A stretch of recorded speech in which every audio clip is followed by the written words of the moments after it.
Kesehatan mental lansia. Kesehatan mental lansia. Saya udah nggak punya orang tua Pak, bapak yang orang tuanya Masih lengkap. akan menuju lansia. Ya. Tapi di ini dulu ya, dikasih gambaran dulu ya, batasan dikatakan lansia itu ternyata beda-beda. Kalau untuk negara maju itu 65. Tapi kalau untuk negara berkembang batasan dari WHO itu 60. Nah, negara kita tuh yang mana tuh? Kalau nggak salah Indonesia itu pernah ada pergeseran ya, dari 65 ke 65. Tapi kayaknya sih tetap di 60 ya. Walaupun angka harapan hidupnya kalau menurut data BPS 2023 ya naik loh kita tuh. Indikatornya apa? Lansia itu dikategorikan orang usia aja sih. Bukan dari kondisi fisik atau bukan karena psikologisnya, bukan ya. Ini berdasarkan memang standarisasi negara ya. Iya, kalau WHO itu menetapkannya 60, tapi kalau untuk negara-negara maju itu menetapkannya 65. Gitu. Karena kalau sekarang juga angka harapan hidup secara global naik ternyata. Termasuk di Indonesia juga naik. Berarti untuk bahasan psikologi yang membahas tentang lansia ini ada ilmunya sendiri, namanya gerontologi. Nah, gerontologi ini bahasa psikologi tapi membahas ilmu tentang lansia. Tidak semua kampus mengajarkan dari tentang gerontologi. Iya, tempat saya ngajar juga enggak sih. Tapi dulu waktu di Undip pernah ditawarkan ya. Itu termasuk peminatan klinis, berarti bagian dari perkembangan sih sebetulnya. Perkembangan. Kalau geriatri klinis. Ada satu tulisan menarik, ini dosen aku waktu di UI ya, Bu Agustin. Itu tulisan beliau di kayak naskah terpublikasi, tapi tahunnya udah lama sih, 2000 berapa ya, 2006 atau 2008 gitu atau 2011 gitu. Tapi udah lewat dari 10 tahun yang lalu gitu. Tapi tulisannya bagus di jurnal Makara. Jadi kebanyakan orang melihat lansia itu sebagai hal yang nuansanya selalu negatif, bener kan? Kemunduran fungsi organnya, ya nggak? Terus kemunduran fungsi kognitifnya, ketidakmampuannya untuk beraktivitas banyak gitu. Tapi Bu Agustin itu mengangkat masalah sebetulnya orang tua lansia itu punya kebijaksanaan dan kearifan katanya gitu. Itu yang mungkin sebetulnya belum berkembang kalau di orang-orang muda gitu. Jadi sekian banyak hal yang berhubungan sama lansia dan dianggapnya negatif karena kemunduran, penurunan. Tapi sebetulnya ada perkembangan mengenai kebijaksanaan, kebajikan, dan kearifan. Itu baru muncul di usia lansia. Iya, yang seringkali terlupakan. Ya. Sebenarnya ada bahasan menarik tentang tema itu tuh, momen di mana manusia tidak bisa mengandalkan kemampuan fisik, kemampuan kecekatan fisik. Dia mengembangkan kemampuan substitusi. Yaitu kemampuan kearifan itu, di mana saat fisik sedang menurun dia mengembangkan kemampuan itu gitu, untuk membuat manusia ini tetap survive, karena bagaimanapun dia harus ada aspek yang ditonjolkan, kan begitu ya analisanya ya. Tapi dari kamu sendiri gimana? Tapi masalahnya kebajikan, kebijaksanaan, kearifan itu setelah aku sendiri baca-baca berbagai jurnal ya, referensi ya. Itu memang tidak semua lansia akan memiliki. Bisa muncul, bisa tidak muncul dalam lansia.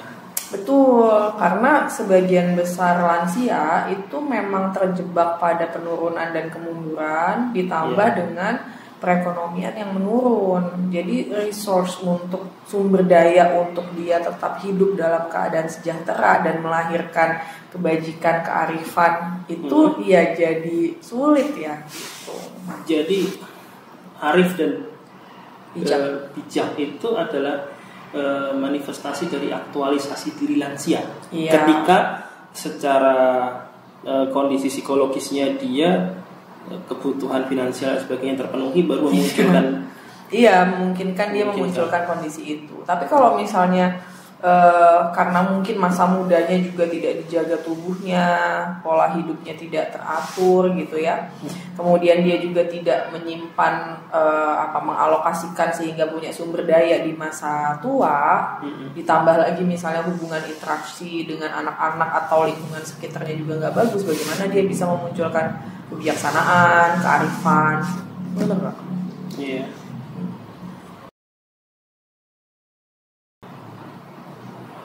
Berarti nanti akan ada indikator lansia yang sehat, lansia yang sejahtera, dan lansia yang kontra sejahtera itu apa?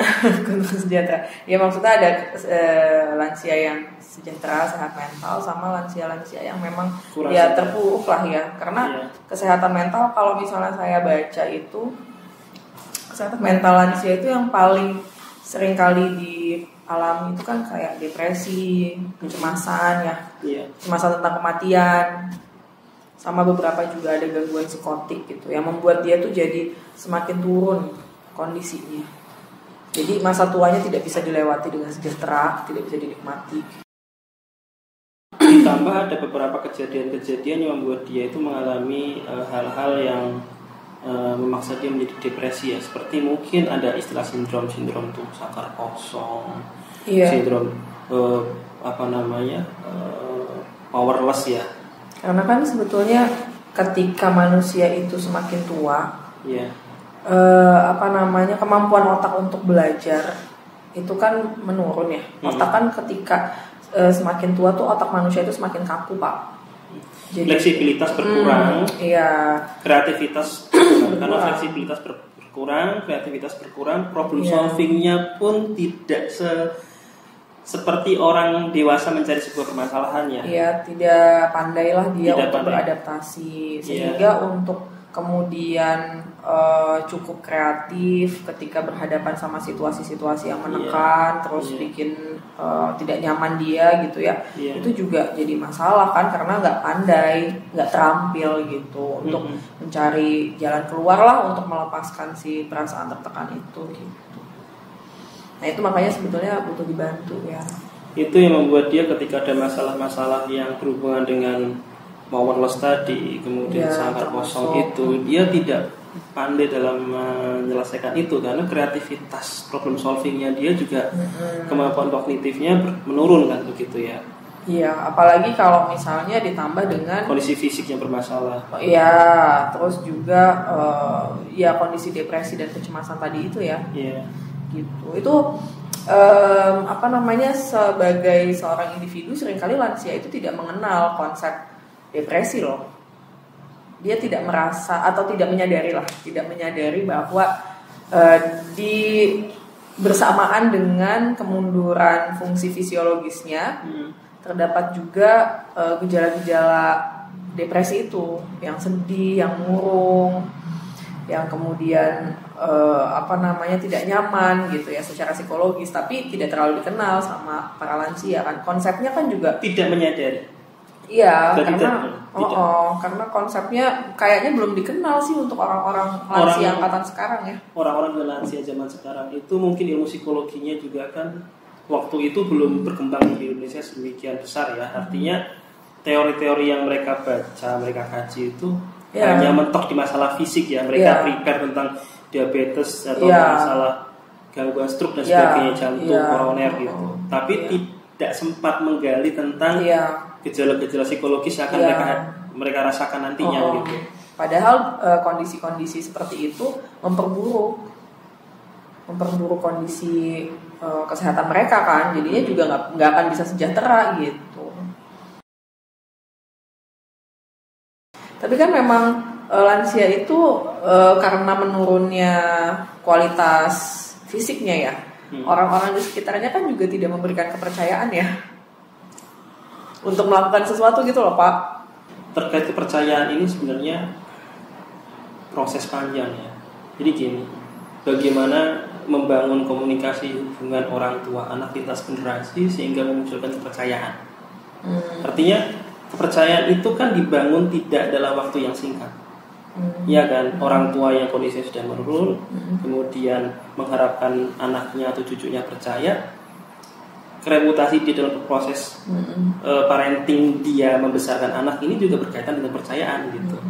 Saya sebetulnya ya, tapi sejujurnya saya tuh tidak pernah hidup dengan lansia ya Pak, sejujurnya ya Pak. Iya. Mungkin Bapak malah punya pengalaman. Ya nggak sih? Betul. Karena ibu saya nggak ada itu masih di dewasa akhir ya, dewasa 58 tahun kan, belum masuk 60 juga sebetulnya. Papa saya masih 60-an awal, jadinya tidak terasa gitu kehidupan bersama lansia itu. Saya hanya tahu secara teori gitu loh Pak. Mungkin Bapak lebih mengamati lebih banyak kehidupan bersama lansia tuh. Aku tumbuh dalam keluarga di mana kakek nenekku itu mengalami sakit menahun. Sakit menahun di mana itu menjadi kewajiban keluarga untuk merawat itu, baik dari keluarga bapak maupun keluarga ibu. Tapi sebenarnya itu juga ada dinamikanya sendiri. Kakek dari bapak itu ada Alzheimer-nya, sehingga terkadang pikun ya. Iya, pikun, dan itu membuat orang keluarga di sekitarnya itu keluarga terdekat tidak nyaman. Bingung harus berbuat apa, karena kadang beliau mengeluh tidak dikasih makan padahal baru 1 jam sebelumnya itu makan dan sebagainya. Kemarahan-kemarahannya itu manifestasi dari dia tidak terlayani gitu. Kemudian cerita-cerita yang diulang itu di rentang usia sekian sampai sekian. Rentang sekian sampai yang kesekiannya itu seolah-olah kayak terlupakan gitu. Jadi skip. Kemudian melihat kita sebagai anak yang masih kecil gitu dan sebagainya. Itu kan kalau apa istilahnya ya, kita sebagai keluarga terdekatnya menganggapnya pihak yang apa, survivor atau apa ya istilahnya. Yang apa Pak?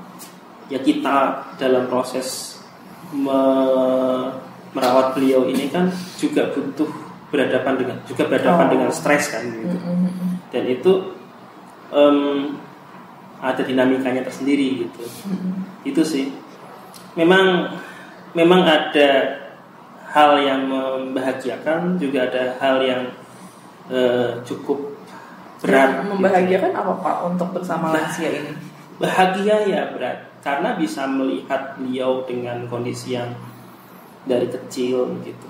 Bisa waktu itu karena saya masih kecil ya, bisa memeluk, bisa digendong. Kasih sayangnya tuh, kasih sayang tetap ada gitu. Kasih sayangnya malah lebih berlimpah mungkin ya. Kasih sayang dalam artian ya penerimaan, kemudian manja gitu, terus kelembutan hati. Ada gitu tempat ya, kita bisa berdekatan gitu. Ya kelembutan hati gitu kali ya, penerimaan. Karena kakekku dulu itu cenderung tidak banyak keluar kata-kata ya. Sebenarnya yang aku rasakan ya hanya dekat dengan di sampingnya, main di sampingnya itu sebagai anak kecil itu merasa aman gitu. Ya, anak kecil ya, penerimaan ya. Ya tidak dituntut, dibiarkan main di sampingnya itu. Itu kan hal yang saya pikir lebih menyenangkan gitu, karena ada hadir kakek di sampingku kan gitu ya. Kalau kebijaksanaannya ada Pak? Seperti yang tadi Bu Agustin dosen saya itu. Karena aku kecil ya. Jadi value tentang nilai-nilai kebijaksanaan itu tidak aku tangkap gitu. Kayak gitu. Kebijaksanaan itu terkadang begini ya. Kita sebagai orang dewasa tidak, bahkan kebijaksanaan itu berkaitan dengan rentang usia. Kan gitu. Contohnya WA group deh. WA group. Di dalam WA group itu, ini rutin nih, setiap podcast, artinya malam hari. Jadi setiap kita ada di WA group itu, kan kadang ada orang tua kita, ada mbak kita, ada paman kita, ada adik kita kan gitu ya. Tapi yang di share sama orang-orang tua kita itu tentang mempersiapkan kematian gitu. Kemudian tentang bagaimana kita jangan terlalu mengejar duniawi gitu. Itu kan sebenarnya kebijaksanaan dengan tahap perkembangan. Benar nggak? Ketika itu tetap diterapkan dengan anak usia 19 tahun kebijaksanaan motivasinya yang nanti jadi turun ya. Betul. Motivasi hidupnya ya. Iya. Indikator kebijaksanaan ini nih yang diberikan ke orang tua itu terkadang harus menyesuaikan tahap perkembangan juga gitu. Anak dia menggunakan stigma dia untuk jangan terlalu mengejar duniawi, kejar akhirat, kemudian jangan ambisi dan sebagainya. Kita harus menenangkan diri dan sebagainya. Itu ketika ditangkap sama di WA group misalnya ya, ditangkap sama anak-anak yang adik-adik kita gitu. Jadinya kita nggak punya semangat dong. Dalam tanda petik kebijaksanaan level yang tangkap sama lansia kan gitu ya. Bener nggak maksudnya? Iya memang karena kan sebetulnya lansia itu memerlukan juga teman bicara ya. Iya. Teman bicara itu kan bukan hanya lansia, individu dari fase perkembangan manapun gitu kan memerlukan teman bicara yang satu frekuensi ya. Gitu. Sedangkan mungkin orang-orang tua yang ada di grup itu ya mereka merasa saling terkoneksi, tapi kalau dengan anak mudanya ya enggak ya, karena beda bahasan gitu jadinya nggak terkoneksi. Jadi bahasannya kayak kurang tepat aja gitu. Kebijaksanaan ini kan berkaitan dengan empiriknya dia waktu masih muda dan waktu masih berjibaku dalam dunia. Mungkin dia pernah jatuh bangun dalam usaha gitu, kemudian dia pernah dikhianati, pernah belajar pergi ke luar negeri dan sebagainya. Itu pengalaman-pengalaman yang dia serap gitu, dia serap, diterima dalam dirinya, dia masuk ke ketidaksadaran dan sebagainya, keluar dalam kata-kata yang muncul mungkin intuisinya dia gitu. Ketika kita datang ke dia, kita mengeluhkan, Pak, Mbah gitu, saya ada masalah seperti ini cerita gitu. Dia kebijaksanaan ini muncul dari saripati pengalaman-pengalaman dia atau apa yang telah dipelajari gitu. Jangan dulu deh gitu. Kok saya nangkepnya ada yang nggak beres kan gitu ya. Itu kan manifestasi. Ya, itu kan manifestasi, tapi kan bisa jadi itu dari serapan pengalaman dia selama masih muda kan gitu. Intuisi kan. Iya. Tapi memang ya itu tadi, nggak semua lansia bisa melakukan hal seperti itu ya. Ya. Tidak semuanya sih. Tidak semuanya. Lansia yang harus mempelajari banyak hal waktu masih muda. Lansia yang bisa. Mempelajari banyak hal sewaktu dia masih muda, masih sehat, masih segar. Itu bisa muncul kebijaksanaan yang bernilai.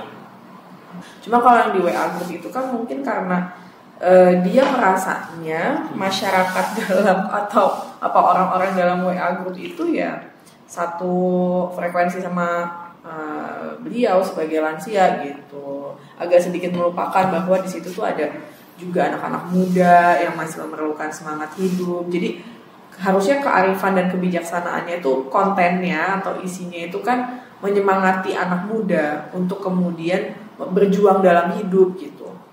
Semangat memperjuangkan sesuatu, punya tujuan hidup gitu loh. Tapi seringkali yang fenomena saat ini, mungkin di salah satu grup yang Bapak pernah masuki itu lansianya satu frekuensinya tentang bagaimana berpasrah diri untuk menjalani hidup di hari-hari terakhir, hari-hari tua gitu. Iya. Gitu. Tapi bukan berarti kebijaksanaan lansia itu tidak bisa digunakan gitu loh Pak. Makanya ini memang harus sesuai konteks ya. Nah sebagai orang tua atau lansia yang bijak, yang arif, dia seharusnya sih bisa menempatkan ini yang saya ajak bicara ini siapa ketika datang untuk minta pertimbangan, minta mungkin pengalaman, intuisinya gitu ya, kemudian bisa memunculkan jawaban yang tetap menyemangati anak-anak muda itu gitu. Dan nanti yang bisa mengembangkan kemampuan arifnya tadi itu berarti kan dia secara apa istilahnya ya, secara kodratinya itu kan dia masih punya value. Ya dia punya value. Yang value itu yang mendorong dia untuk bisa istilahnya apa tadi, bahagia, sejahtera itu kan ketika kita masih punya value. Ya. Iya masih punya value, masih ada tujuan hidup. Masih dilihat untuk masih ada personal growth-nya gitu loh Pak. Jadi Iya. kita tuh masih pengen bertumbuh meskipun usianya sudah memasuki masa lansia. Makanya orang-orang yang ketika sudah pensiun kerja di instansi gitu, dia harus menumbuhkan aktivitas. Iya, Setelah betul, itu, betul. kalau tidak beraktivitas, Betul. ya aku kerja Capek. udah 30 tahun, 50 tahun kerja, ya aku harus santai dong, nikmatin masa capek. santai. Salah banget itu Pak. Itu Salah itu. Iya, itu dasar konsep logika salah itu. itu. Kita harus tetap gerak gitu. Iya. Kalau nggak gerak, air aja nggak gerak, Busuk busuk ya. kan gitu ya. Air di sumur itu harus diambil kan gitu ya. Iya. Sumur yang nggak pernah diambil busuk. Jadi memang kalau lansia dia mau tetap sehat ya, Iya. pertama memang secara fisik dia harus kelola sih, Iya.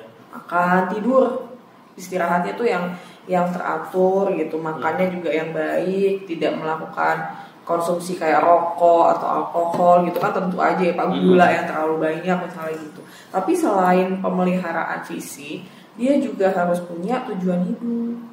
Dia harus punya aktivitas meskipun aktivitas ringan ya tapi teratur. Dia juga harus punya tadi ya masih ada personal growth-nya itu loh, dia masih ingin berkembang, masih ingin mencapai sesuatu. Meskipun mungkin tidak semenggebu ketika waktu masih di usia produktif ya, waktu masih di usia dewasa awal, dewasa madya gitu kan berbeda tentu tujuan hidup dan semangatnya ya. Gitu. Syukur-syukur dia masih dianggap oleh masyarakat ya. Oh iya betul. Mungkin jadi tokoh yang dituakan. Atau hanya melakukan kegiatan menjadi sukarelawan gitu juga secara teoretis hasil-hasil penelitian itu membantu loh Pak. Ya. Karena dia tidak terisolasi secara sosial gitu. Iya kan? Ada juga tuh yang bagus tuh begini. Dia waktu kecil punya hobi. Terus setelah dewasa dia tidak sempat mengurusi hobinya ini karena dia harus berjuang untuk nafkah ekonomi gitu ya. Tila lansia ini kembali menengok masa kecil itu. Aku dulu hobinya menggambar kayak Pak SBY itu. Itu tuh Peter itu. Beliau mengisi kesibukan dia dengan stresnya, dia manajemen. Karena mungkin dia juga punya konsultan masalah psikologis ya. Jadi menggambar gitu, melukis. Ada juga yang orang tua saya mungkin waktu kecil suka tanaman gitu ya, kebun, mainan ayam gitu ya, pelihara lele. Itu kesibukan yang walaupun tidak terlihat menguntungkan, menghasilkan, tetapi mengelola emosi, mengelola kesejahteraan beliau gitu, kan gitu ya. Itu sebenarnya juga salah satu langkah untuk menumbuhkan lansia yang sejahtera. Lebih sejahtera. Masalahnya sekarang itu kan seringkali begini Pak. Memang dalam penelitiannya itu lansia lebih baik berada dalam keluarga ya. Ini tapi penelitian di China sih Pak. Kalau orang Tiongkok kan seringkali rumah tuh 3 generasi ya. Dibandingkan lansia-lansia yang tinggal sendiri gitu. Nah cuma di masyarakat yang modern itu seringkali anak kan juga harus sibuk ya. Sibuk untuk mungkin punya keluarga baru gitu, yang mungkin salah satu pasangannya itu tidak berharap untuk berada hidup bersama dengan orang tua di keluarga sebelumnya gitu loh, dari pasangannya gitu kan. Nah sebenarnya kalau di konteks Indonesia mungkin oke lah anak-anak tetap memberikan perhatian, tapi kalau untuk tinggal bareng tuh menjadi fenomena tuh di kota-kota besar. Bagaimana anak-anak di usia produktif bisa membersamai orang-orang di usia lansia gitu, ya kan? Iya. Cuma stigma tentang panti bagi lansia itu di Indonesia masih mayoritas menganggap itu aib sih. Anak yang menaruh orang tuanya di panti itu durhaka lah, kemudian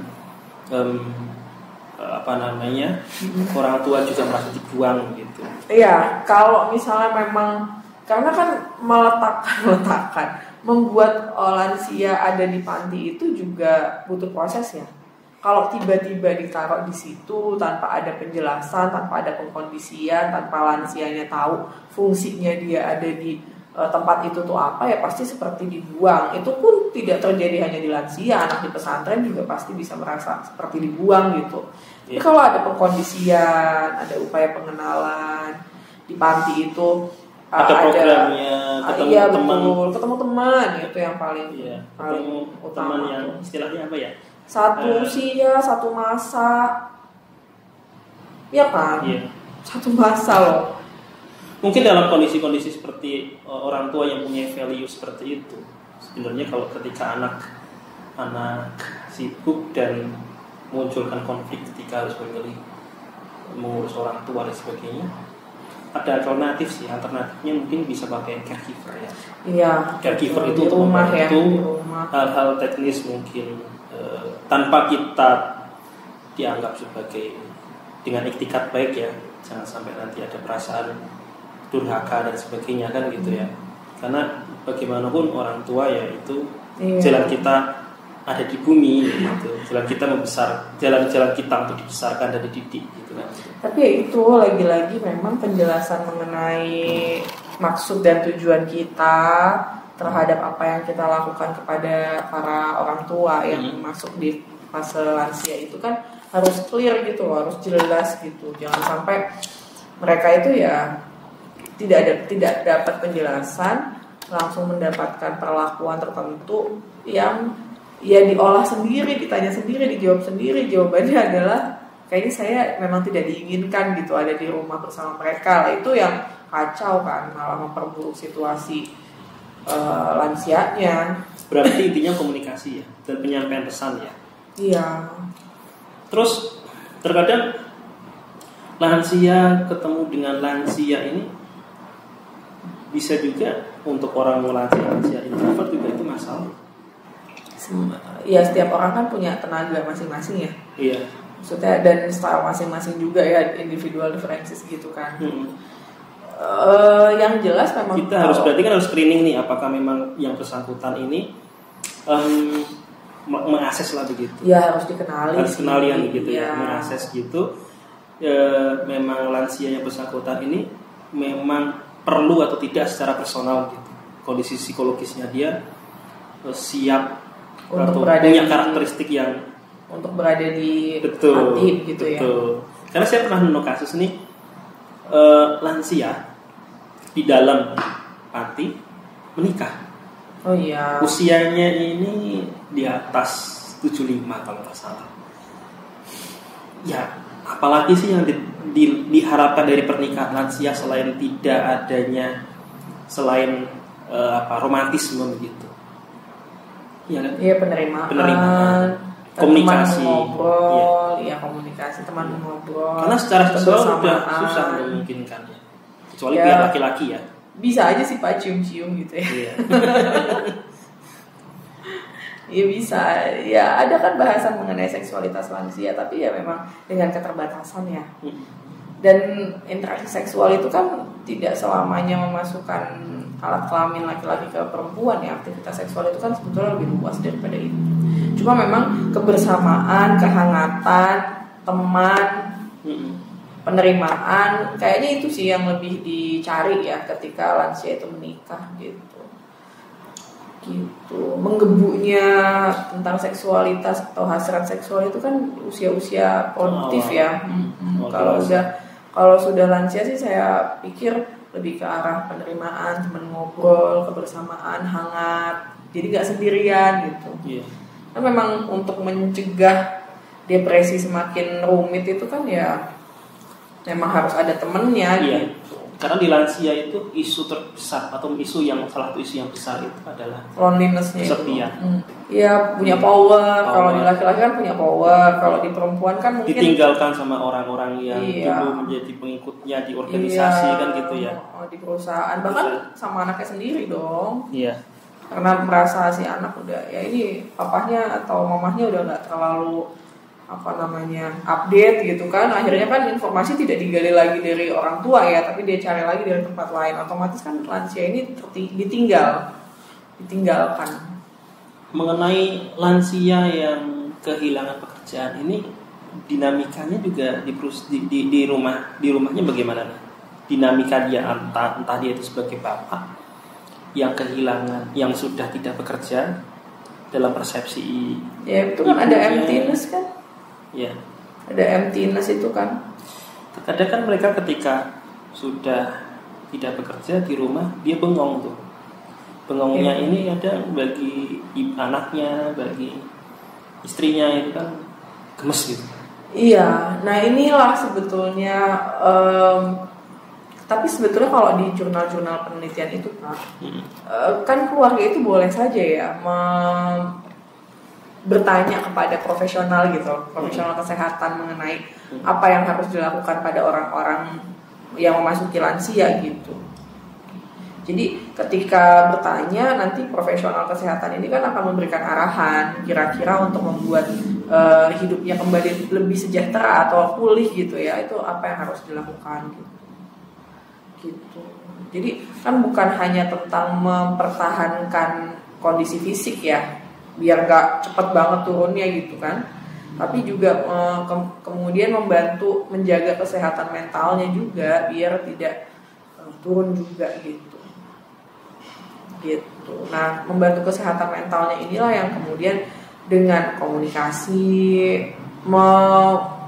mengingatkan kembali agar punya tujuan, mengingatkan kembali bahwa lansia tetap bisa belajar kayak gitu, bahwa lansia itu tetap perlu punya aktivitas, interaksi sosial, harusnya mau ngobrol dan sebagainya gitu, ya kan? Ngomong-ngomong soal aktivitas lansia, saya baru lihat reels nih kemarin ceritanya. Ada lansia usia 75 tahun yang baru saja wisuda S3. Oh iya, Bu Marta Tilaar ya, kalau nggak salah juga pernah di posisi S3 di usia lansia tuh. Iya, artinya itu juga orang-orang hebat sih. Hebat ya, di tengah segala penurunan fungsi kognitif ya. Fisik. Yang paling berat kognitif sih. Fisik juga kan dia juga harus ya, ngadepin laptop gitu ya, capek ya. Itu beliau masih tetap bisa mengejar impiannya gitu. Ya mungkin dengan waktu yang lebih panjang dari orang-orang usia produktif sih. Mungkin juga disupport sama keluarga. Kalau tidak disupport oleh keluarga, nggak mungkin ya. Berat sih, berat. Nah, fungsi support keluarga itu menemukan titik optimal keberfungsian hidup lansia, kan gitu ya. Di mana dengan keterbatasan fungsi fisik dan kognitif itu dia titik optimal aja. Untuk hidup optimal gitu. Ya, dia punya kualitas hidup baik. Kualitas hidup baik ya. Makannya sehat gitu, gizinya terpenuhi gitu.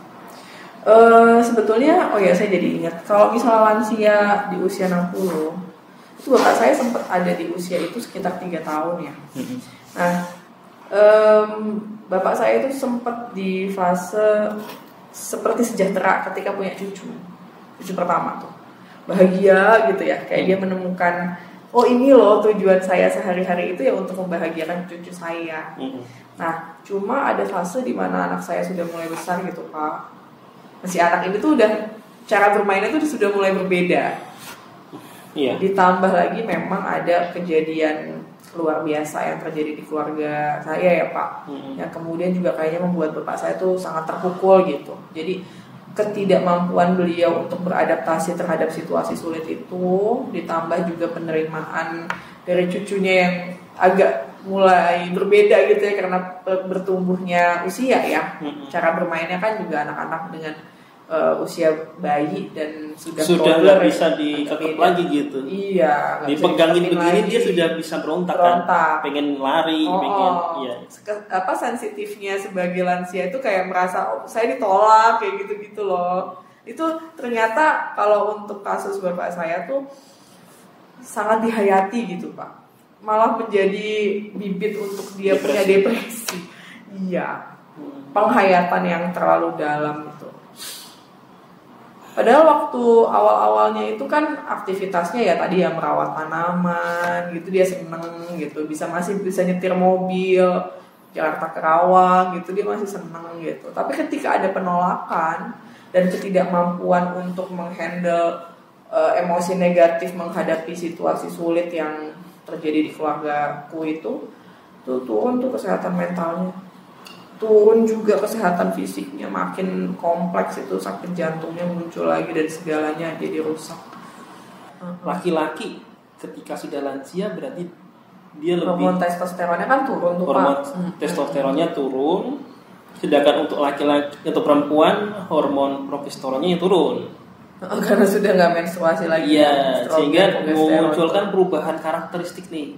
Laki-laki menjadi lebih tidak agresif, menjadi lebih lembut, leprasa, kemudian mudah tersinggung begitu ya. Kan kalau di teorinya Jung itu laki-laki itu kan di archetype, di ketidaksadaran kolektif itu kan laki-laki dianggap wise old man. Wise old man. Berarti kan ketika dia tua. Jadi kebijaksanaan itu seringkali muncul dalam laki-laki lansia ya. Jarang di teori-teorinya ya, atau di dalam sebuah mitologi begitu. Kalau perempuan kan the great mother gitu. Bahkan dalam mitologi barat itu ada the witch, yang nenek yang memberikan apel itu kan. Oh gitu, iya, nenek sihir ya. Nenek sihir gitu. Kalau laki-laki kan lebih seperti Lord of the Rings itu ya. Yang tua, yang jenggotnya panjang, yang dia memberikan ujangan gitu ya. Itu manifestasi sebenarnya mitologi itu manifestasi dari gambaran psikologis. Kalau di Jung itu kan ketidaksadaran sosial, kolektif ya. Iya. Jadi semua masyarakat gitu ya punya ketidaksadaran kolektif. Itu dijelaskan dalam proses hormonal, di mana secara sederhana ya. Kondisi hormon perempuan lansia ini hormon kasih sayangnya menurun. Tapi memang dalam penelitiannya salah satu faktor yang kemunculan depresi itu gender, dan gender perempuan lah yang memang lebih banyak depresi. Iya, dibandingkan laki-laki ya. Kayaknya sih karena laki-laki juga punya humor lebih ini ya, dan kearifan itu kayaknya. Gak tahu deh, saya nggak terlalu baca panjang tuh. Tapi faktornya itu salah satunya gender, dan gender perempuan itulah yang lebih sering terkena depresi. Ditambah ada faktor menopause. Iya, menopause itu bagi perempuan juga. Iya, secara tubuh kan dia mengalami ketidaknyamanan ya. Kondisi yang dialami selama puluhan tahun itu membuat dia merasa mungkin sakit-sakitan gitu. Menopause. Saya belum pernah menopause sih, tapi dulu kata mama itu rasanya, dan beberapa ini informasi ya mengatakan ya memang panas, metabolisme tubuh tuh jadi nggak ini ya, terus gampang terbangun di malam hari, jadi tidurnya tuh nggak nyenyak gitu. Oh ya, lansia itu siklus tidurnya juga berbeda dengan orang anak muda, kemudian orang dewasa ya. Kecenderungannya itu jam 3, jam 2 itu sudah sering bangun. Ini psikologisnya, biologisnya kondisi. Jadi banyak lansia yang di usia tersebut bangun gitu. Makanya memang bagusnya ya diisi dengan tahajud gitu ya. Iya, peribadatan kepada Tuhan ya. Iya. Melakukan kontemplasi, kemudian melakukan meditasi lah ya. Gitu. Itu membangun apa istilahnya ya, kesadaran diri ya bagi lansia. Iya, komunikasi dia secara intrapersonal juga ya ke dalam. Iya. Komunikasi intrapersonal gitu di waktu-waktu tersebut, daripada lansia yang jam segitu bangun terus scroll gitu kan. Tapi kayaknya nggak tahu ya kalau zaman sekarang ya gimana ya. Tapi memang dinamikanya lansia dengan teknologi ini unik, beda di zaman baby boomer itu kan. Jadi kalau saya lupa ya penelitiannya siapa, tapi saya pernah dengar itu. Jadi bapaknya cerita atau siapa sih? Yeah. Bukan kesalahpahaman, tapi ketidaktepatan penggunaan teknologi itu berada pada fase lansia ya, orang-orang tua gitu lah, bukan di remaja. Jadi kalau remaja, dewasa awal gitu ya, teknologi itu menjadi tepat guna, apalagi media sosial ya, dunia maya gitu. Tapi kalau untuk lansia, media sosial, dunia maya banyak jadi korban hoax ya, korban hoax. Bahkan di India ada para scammers itu sengaja mengejar dana pensiun para lansia di Amerika. Lansia ini kan terkenal orang yang tidak paham teknologi, tapi punya tabungan banyak. Tabungan pensiun itu banyak. Scammer India yang terkenal itu, Rusia itu targetnya para lansia ngejar Iya. itu pensiunan, dan itu sampai didokumentasikan di film dokumenter kalau nggak salah Di Netflix. nggak tahu sih. Lupa. Di film juga pernah ada filmnya juga gitu. Itu dinamika sih, karena ya sekali lagi lansia itu tidak tepat sasaran dalam penggunaan, tidak efektif dalam penggunaan gadget gitu. Iya sih. Ya karena proses belajarnya juga adaptasinya kan juga sudah. Dia kan juga mengenal teknologi sudah dalam agak usia terlambat ya. Iya. Terlambat bukan Iya. agak sih, memang terlambat ketemu Iya. teknologi sih. Jadi berita-berita yang kita edit video nih, dulu ingat nggak kasus ikan pari itu, Iya. ikan pari yang tidur di kasur gitu terus ditangkapnya anak durhaka, gitu kan? Oh itu di share banget itu. Iya, waktu itu. Siapa penyebarnya ya beliau-beliau ini kan? Iya, benar. Itu begitulah lansia ya. Iya. Iya, seringkali kita melihatnya emang nuansanya negatif sih. Walaupun sebetulnya masih ada juga. Cuma ya memang manusia dengan banyak penurunan keberfungsian ya pasti impression yang dimiliki ya negatif ya. Iya. Dengan mempelajari gerontologi ini, kita ini sebagai anak muda Iya. merupakan salah satu upaya Mudah-mudahan untuk berbakti kepada orang tua. Betul, tapi kalau Iya. saya pribadi juga melihatnya mempersiapkan diri sendiri Ya, ya. mempersiapkan diri sendiri karena kita semoga saja mengalami Iya. fase itu gitu kan, kita usia nggak ada yang tahu ya. Tapi maksudnya kalaupun mengalami fase itu, menjalaninya itu juga Iya. dengan sejahtera gitu loh. Tahu harus Sehingga- berbuat apa. Iya, tahu masih punya tujuan, tahu mesti dari awal itu sudah berinvestasi pada tubuh gitu. Jangan sampai tubuhnya itu tidak dirawat, tidak dikelola sehingga waktu lansia itu ya dari dasar awal tubuhnya sehat aja udah nggak dapet, gimana mau dapet kesehatan mental, gimana mau dapet kesejahteraan gitu. Berarti dari awal kita untuk mempersiapkan masa Tua. yang sejahtera ya harus banyak olahraga dari awalnya, dari Iya. remaja, dari dewasa. Karena kunci sehat mental itu di sehat fisik dulu. Tuh, jadi memang aktivitas-aktivitas fisik yang motorik kasar itu tetap harus diperjuangkan biar energinya itu tidak tertumpuk, pikirannya juga tidak kemana-mana karena energinya lari ke otak buat berpikir gitu. Kan memang harus dibuat teratur ya kehidupan kita. Iya. Gitu sih. Mungkin itu podcast tentang lansia malam ini nih malam ya.